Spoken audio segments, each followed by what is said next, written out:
Bien, vamos entonces a compartir la palabra del Señor. Evangelio de Juan, capítulo 5, versículo 39. La Escritura dice, desde la versión NBI, dice: ustedes, ¿qué hacen? Uy, ¿no me escucharon? No, pero es que ese no es. 5:39, hija, 5:39. Ahí sí, perfecto, ahora sí. ¿Ustedes qué hacen? Ya, ahora sí. Ahora sí, ya, ahí estamos, ¿sí?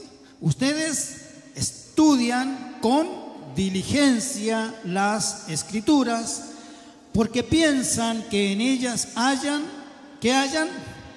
la vida eterna, y son ellas las que dan testimonio en mi favor. Padre bueno, gracias. Esta es tu palabra, Señor, siempre buena, oportuna, pertinente a nuestra vida, Señor. Gracias porque tú nos enseñas, nos guías, nos corriges, nos confrontas con nuestra realidad por medio de tu palabra, Dios amado. Te pedimos esta mañana nos sigas dirigiendo, Señor, y que tu Santo Espíritu siga guiando nuestras vidas. Te damos gracias en el bendito nombre de Jesús. ¿Te dice? Amén. Amén. Un pasaje que nos muestra uno de los tantos conflictos que tuvo Jesús con los líderes religiosos de su tiempo. Uno de los tantos pasajes donde vemos que hay una confrontación, hay un intercambio de ideas. En este pasaje el tema trata del testimonio de Jesús y por lo tanto esa es la idea que trata de poner en relieve esta porción de la Escritura. Hombres que creían en Dios, partamos de esa base, hombres que creían en Dios, pero tenían una mirada fría hacia las Escrituras. Personas creyentes o no creyentes de todos los tiempos, de cualquier tiempo y aún de nuestro tiempo, que se han forjado una idea particular sobre Dios, que aunque leen la palabra, no encuentra o no se encuentra lo que la Escritura enseña.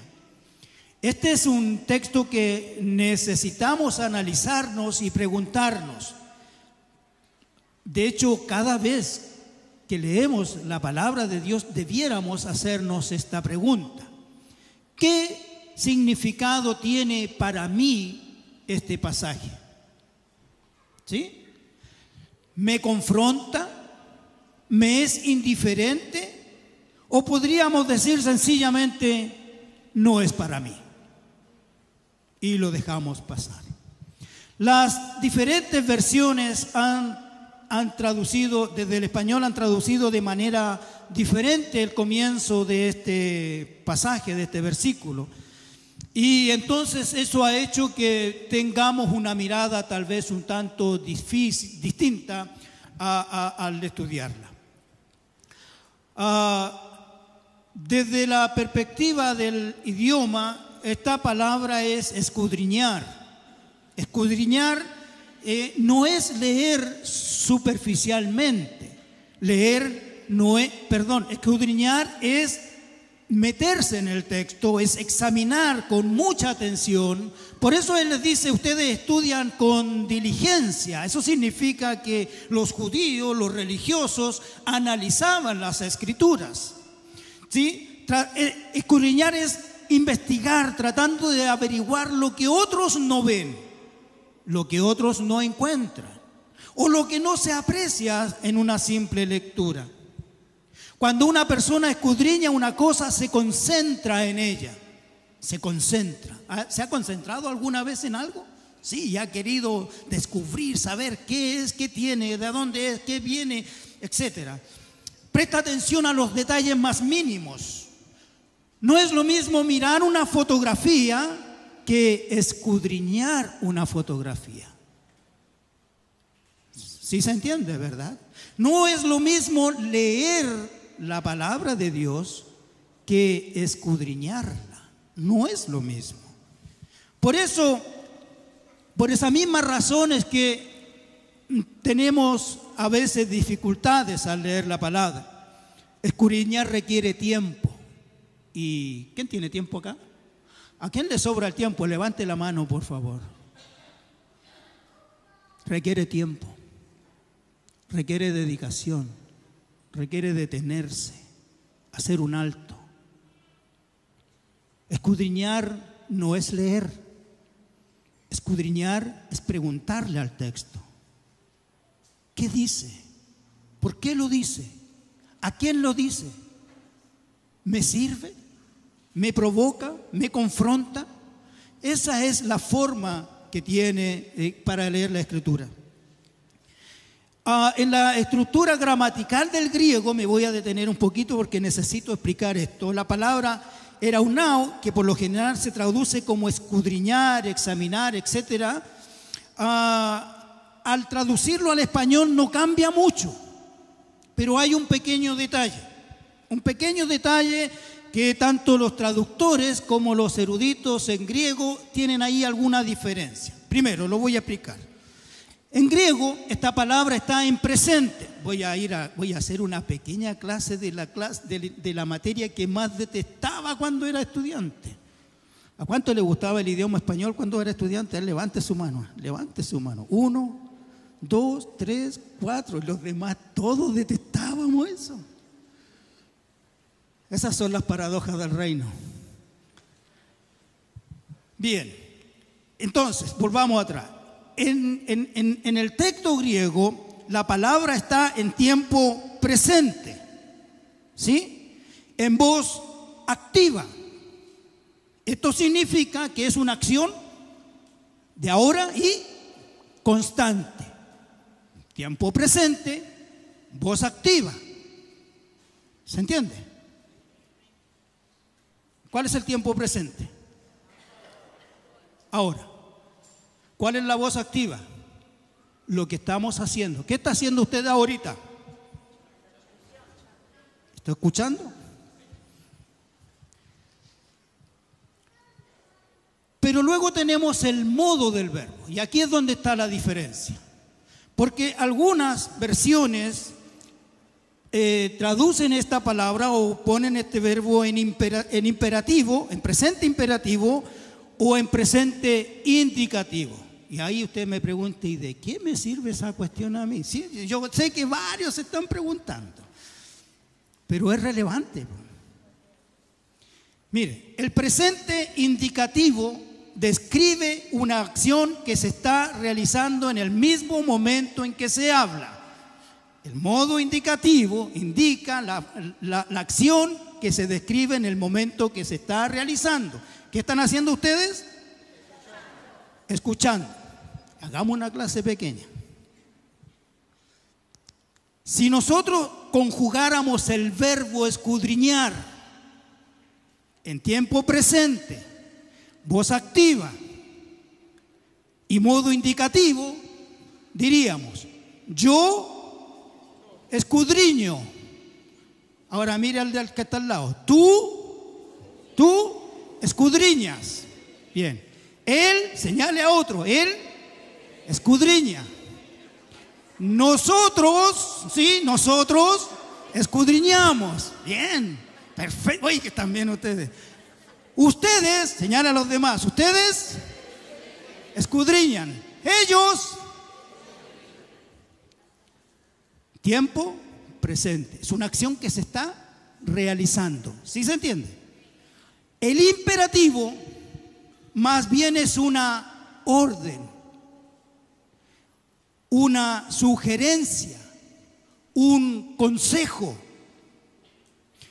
pero es también en tiempo presente. Y aquí el asunto cambia, porque el indicativo apunta a las 3 personas del singular y a las 3 personas del plural. ¿Me sigue? El imperativo solo apunta a 2 personas. Segunda persona singular y segunda persona plural. Entonces tendríamos que decir escudriña. escudriñad hacia adelante, tiempo presente, hazlo. ¿Me sigue? ¿Por qué es importante?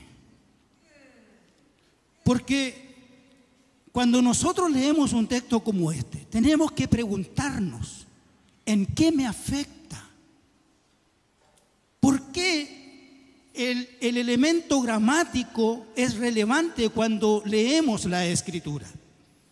Porque no importa, ahí a dónde voy ahorita, si el verbo está en indicativo o en imperativo, esta palabra es para nosotros hoy. ¿Me sigue? No importa si es para otros, lo que importa es que es para mí. Diga, es para mí. Dígalo fuerte, es para mí. Esta palabra es para mí, dígalo, esta palabra es para mí. ¿Qué nos enseña Jesús cuando habla de escudriñar? ¿Qué es lo que plantea Jesús en este versículo? Solo en este versículo. Versículos que son bien claritos aquí. Hay dos realidades de las cuales habla Jesús que encierra este pasaje, este versículo. Primer consejo que hace Jesús, o primera confrontación que hace Jesús, como queramos llamarle. Por eso que el tema de hoy se llama indicativo o imperativo. ¿Sí me sigue? Cuando Jesús utiliza esta expresión y nos desafía, nosotros debemos considerar que cuando escudriñamos las Escrituras encontramos la realidad de la vida eterna, porque eso es lo que dice Jesús. ¿Puede ponerlo, por favor, el texto? ¿Sí? Ustedes estudian con diligencia las Escrituras porque piensan que en ellas hayan ¿qué? La vida eterna. Las Escrituras hablan de la vida eterna. Hay una vida eterna. Hay una vida eterna. Nos guste o no nos guste, hay una vida eterna.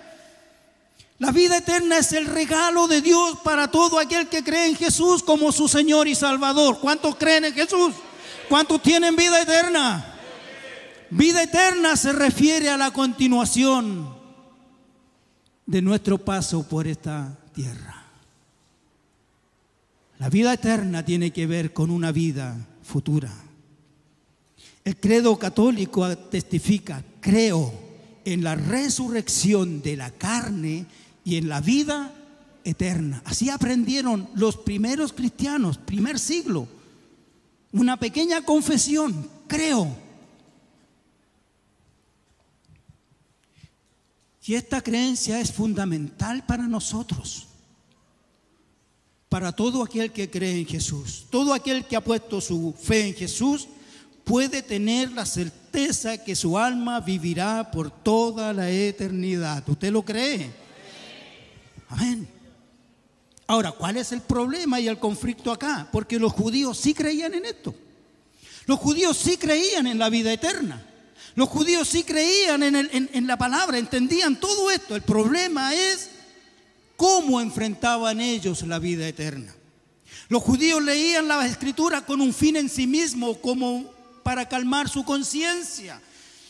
Para ellos era el sumo bien, es decir, acomodar la Escritura de acuerdo a cómo me sirven. Y entonces ellos decían: el que ha adquirido las palabras de la ley ha adquirido la vida eterna. Eso pensaban ellos, que con el solo hecho de leer las Escrituras ya tenían la vida eterna. Otro dicho: el que tiene la ley le rodea un cinto de gracia. ¿Ha escuchado eso? ¿Sí? Le rodea un cinto de gracia en este mundo y en el mundo venidero. Jesús no niega que los judíos hacen bien. Otra versión dice: ustedes hacen bien. Ustedes estudian la palabra, ustedes leen la palabra y lo hacen bien. En ella encuentran la realidad de la vida eterna. Y está bien, porque de eso habla la Escritura. La vida eterna está inserta en el Antiguo Testamento. Eso lo sabían los judíos. El problema es que para ellos el simple hecho de creer en la vida eterna era suficiente. Y de verdad hay muchas personas que creen que solamente teniendo una idea o creer en la vida eterna ya tienen esa vida eterna asegurado. Para ellos era un recurso, una vía de escape, un asunto religioso. No era una fe en Dios arraigada en el poder de la palabra. Jesús le dice: ustedes leen la Escritura, y está bien, le dijo así. ¿Entienden eso, verdad? Le hacía un like. Pero es una lectura parcial, absolutamente parcial, porque no encuentra lo que realmente enseña la palabra de Dios. ¿Cuántos creen acá que tienen vida eterna? La vida eterna es una realidad, no es un sueño, no es una utopía, no es fantasía. La vida eterna es una realidad, yo lo creo.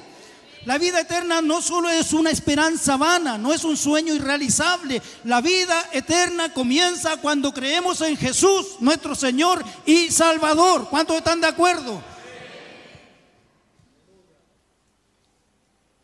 Hoy, para el creyente, para nosotros, leer la palabra no puede ser un acto mecánico. No puede ser una vía de escape. No puede ser simplemente un asunto de religiosidad para calmar mi conciencia. Leer la Escritura no solo puede ser para matar el rato o para aprovechar los comerciales mientras están dando la película o qué sé yo, o viendo un partido de fútbol. Ustedes no ven fútbol, ¿verdad? No ven películas, no ven novelas, no ven series, nada. Bien, muy bien. Desen un aplauso para ustedes porque no hacen esas cosas.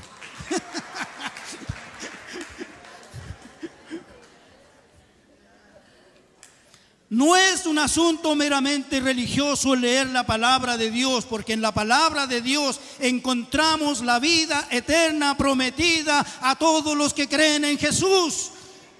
Uy, yo pensé que iban a decir así, pero amén.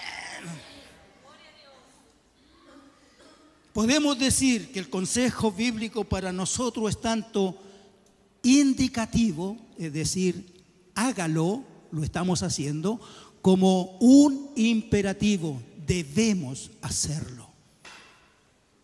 ¿Sí se entiende? La palabra de Dios nos muestra el camino. Déjeme decirle a nuestros invitados especialmente, al Padre hay un solo camino, uno solo. Uno solo, no hay dos, no hay tres, no hay ventana chica, ventana grande, puerta de salida, puerta de emergencia. Hay uno solo, hay un solo camino.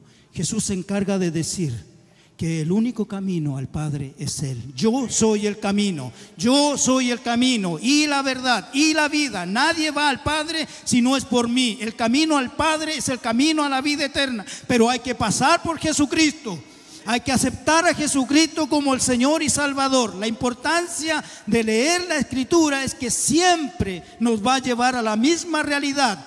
En ella encontramos, tiempo presente indicativo, o encontraremos, si es imperativo, la vida eterna prometida para todos los que creen en Él. Amén, amén, amén. Así es, así es. Bendito sea el Señor. Gloria a Dios.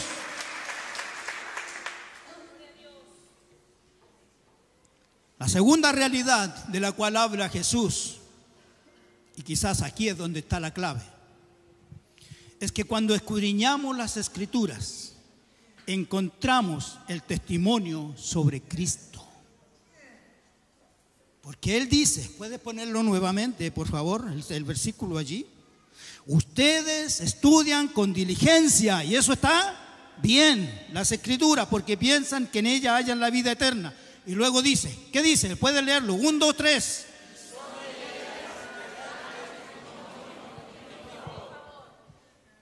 Testimonio de Cristo.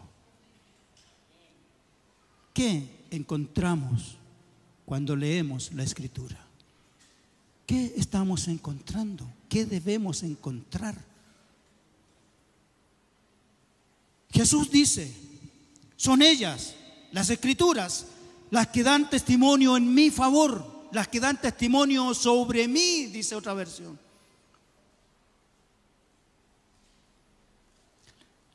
Ellas son las que hablan a mi favor, dice otra versión.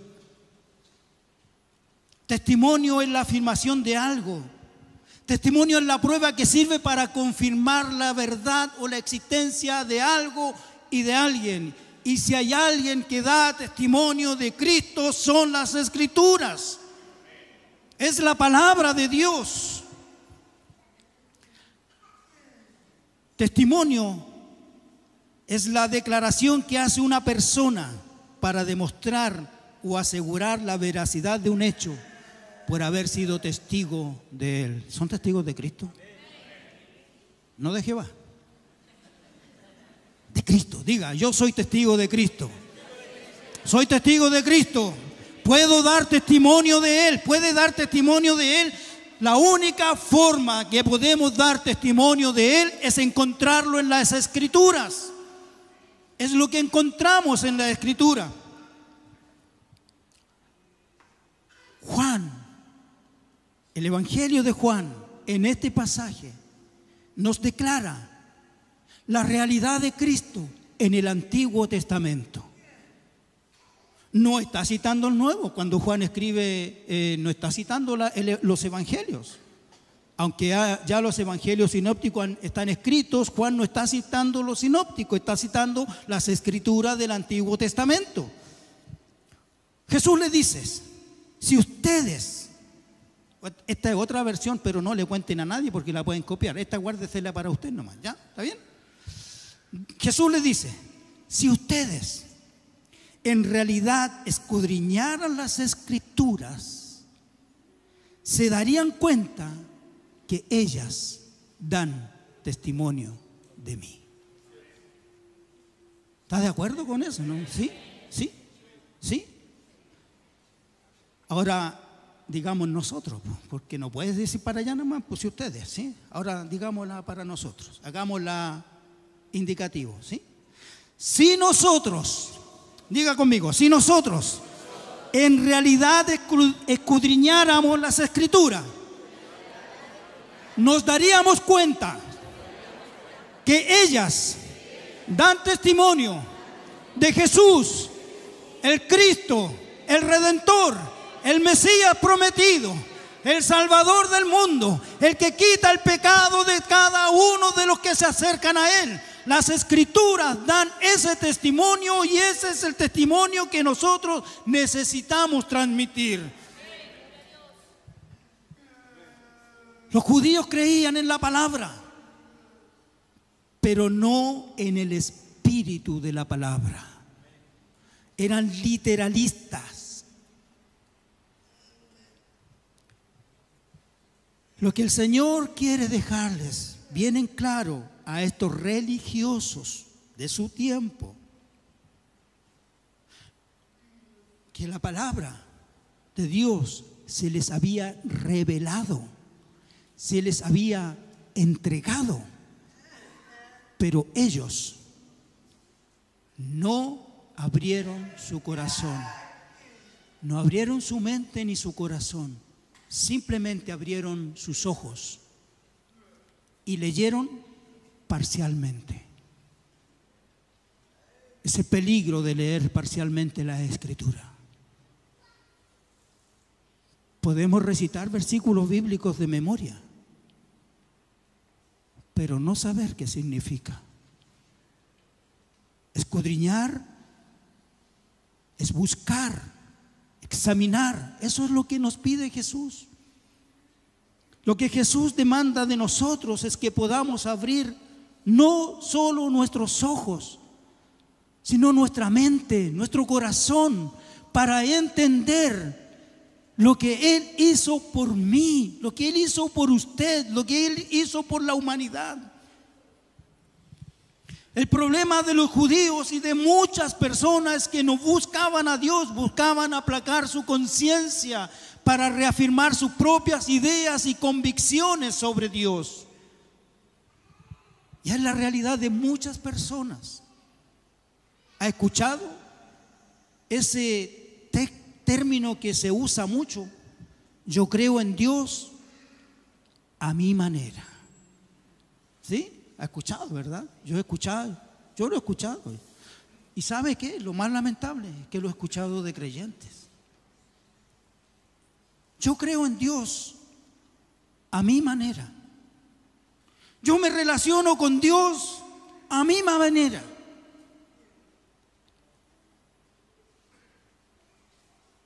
Pero eso no es lo que habla la Escritura. Eso no es lo que dice la Escritura.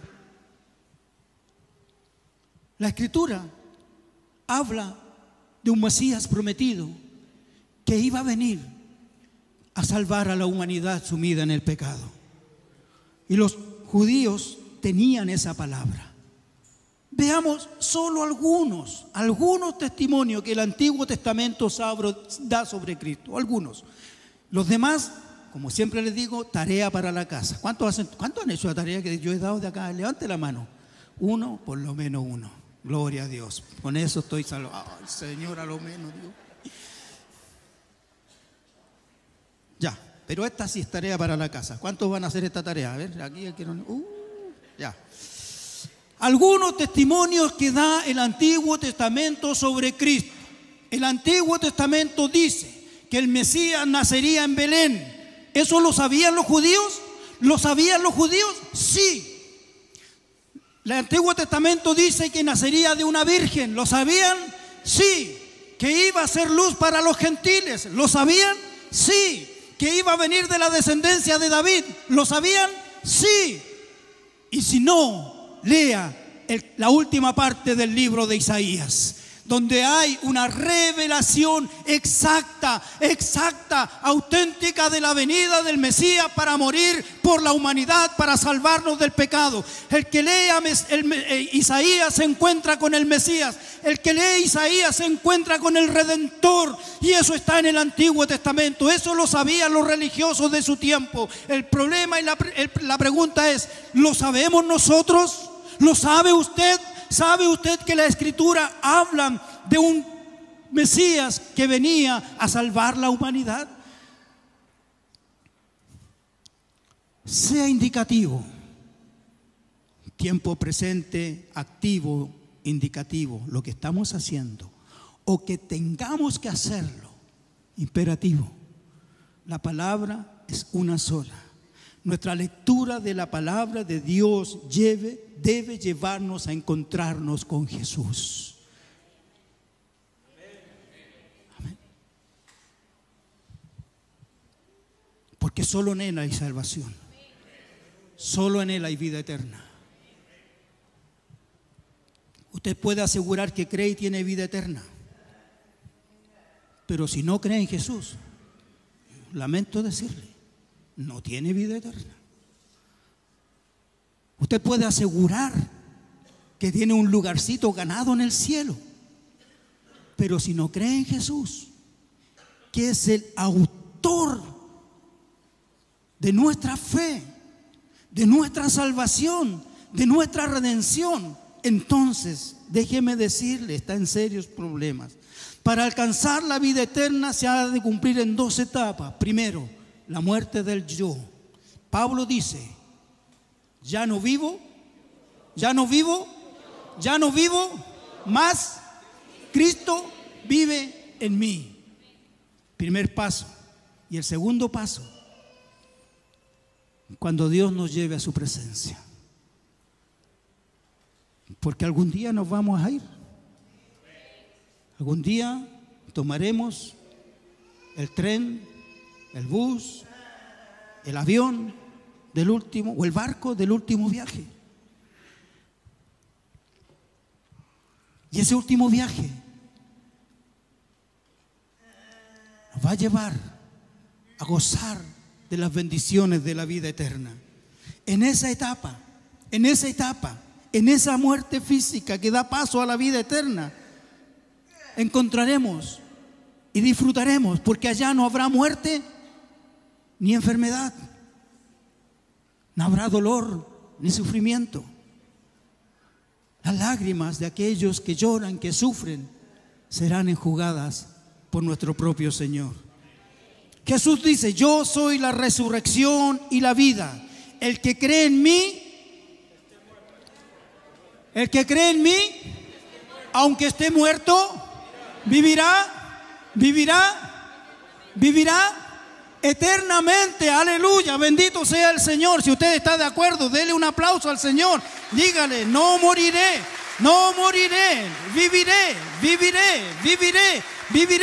viviré eternamente, no porque lo merezca, sino por la gracia del Dios Todopoderoso que nos ha salvado. Vuelvo a repetir, leer la palabra de Dios no puede ser un acto mecánico para satisfacer mi conciencia o para apaciguar grado de culpabilidad. Leer la palabra de Dios no puede ser una simple lectura. No corra 100 metros con la palabra de Dios, corra la maratón, largo alcance. No pretenda leer toda la Biblia en un año. Lea un libro, suficiente.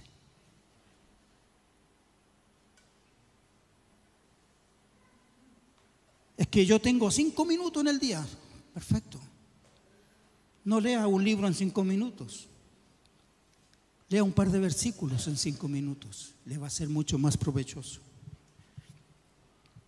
La palabra no puede ser leída superficialmente. Se debe escudriñar. Porque en ellas, dice Jesús, encontraremos. ¿Qué encontraremos? Vida eterna. ¿Y qué más encontraremos? ¿El testimonio de quién? De Jesús, nuestro Señor y Salvador. Encontraremos al Mesías prometido, que vino para salvar a los hombres de su condición pecaminosa y llevarnos a la vida eterna. ¿Cuántos tienen vida eterna? ¿Cuántos creen en Jesús? Póngase en pie, dele un aplauso al Señor y dígale: gracias por haberme salvado. Vamos, dígale, gracias. Gracias por haberme salvado, gracias por haberme perdonado, gracias por darme la oportunidad de alcanzar la vida más allá de esta vida. Permíteme, Señor, que sea cada día un agradecido. Dígale, gracias por perdonarme, gracias por salvarme. Gracias, Dios Todopoderoso, porque tú eres bueno, porque tú eres el Dios eterno. Aleluya, bendito sea el Señor. Dios es bueno. Dios es bueno. Dios es bueno. Quiero hacer una pregunta para nuestros invitados. ¿Hay alguien en medio nuestro que no tiene o no ha recibido a Jesús como su Señor y Salvador? Es probable que haya alguien esta mañana que nos visita y que necesite encontrarse con Jesús.